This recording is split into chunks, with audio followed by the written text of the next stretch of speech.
Alright everybody, welcome back. Thank you so much for stopping by. I appreciate it. Today I'm going to be going over the Channellock 430X, and these are basically a push button channel lock. I'm going to be comparing this to the one and only Knipex Cobras. So let's go ahead, open these up, and start checking these out. Alright, so I got it out of the package, which was a pain. Package is absolute poop. Anyways, shout out to Tony Monero and Theory Guy 55 real quick for suggesting this video. They wanted to see the Channellock 430X push button review. So I do have a few things that I like, and then there's pretty much a giant list of things that I do not like about this. And I'm going to try to remember them all. This is like my third or fourth take trying to do this in an orderly fashion and timely fashion. So right off the bat, the handles, I do like the handles. I mean, they're fine, they're just handles, but I wish they would have put the smooth handles on both sides. I don't like these finger grips right here. My hands aren't that big, so it's really just an inconvenience. As soon as you open these up, there is a bigger gap, so it's more uncomfortable to have your hands so far apart. And then when you close it all the way, there's a really small gap, which is also uncomfortable right there. The Knipex has it pretty good where it's always in a pretty good position. Right there, it's always kind of like medium hand grip. This one is either like super closed or super open, so not very comfortable on that. Moving on, we also have the teeth. This has a line teeth right here, line teeth, and these are the Knipex, which is pretty much the benchmark, I would say, for quality and top of the line. This has the diamond kind of design right here, which I'm not sure if that would be beneficial or not. But one thing I will point out is the head shape right here. This has a great head shape right here on the teeth for stuff like nuts and bolts, for the angles of the nuts or bolts.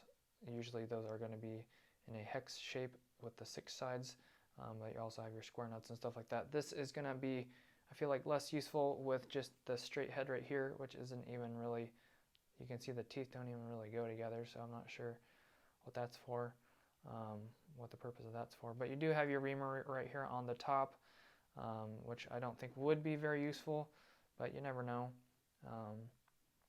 So if you're looking into that, that's something to keep in mind. But the push button, I feel like, is really garbage. The first time I took these out of the package and pushed the button down, I was like, wow, these are garbage. So I was already not impressed the first 3 seconds that I used them.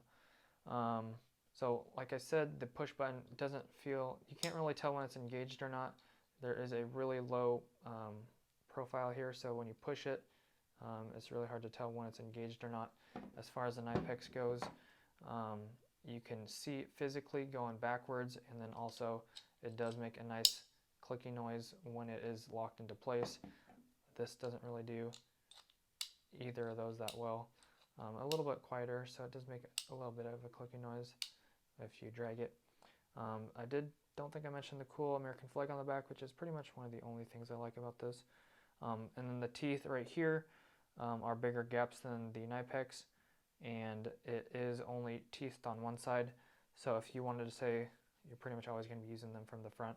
So if you're saying I want to go down 3 clicks, can't see the click mark, so you're just going to be guessing there. As far as the Knipex goes, can't really pick like your 3 clicks, but you can see how far you're going down on the front and stuff like that. So anyways, I think that's pretty much it. There is a weird like half grinded design on half of this. I'm not sure what that's about.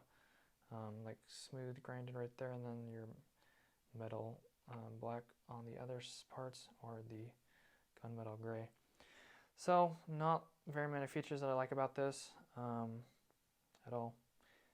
So anyways, I just think they are a pain and something that I would never invest money into to use on a daily basis. So definitely not a fan of these whatsoever. And the price on this, I think, would be $20 to $26, and I think the Knipex is $30 to $36. I'll try to double check on those prices. But anyways, that's pretty much all I have to say. I hopefully remembered everything that I wanted to cover. Not really impressed with this button. It kind of works, kind of doesn't. It seems like the button is easy to press, but it kind of doesn't want to move sometimes. And that's pretty typical with Channellock. But like I said, just not many good things about this in my mind whatsoever.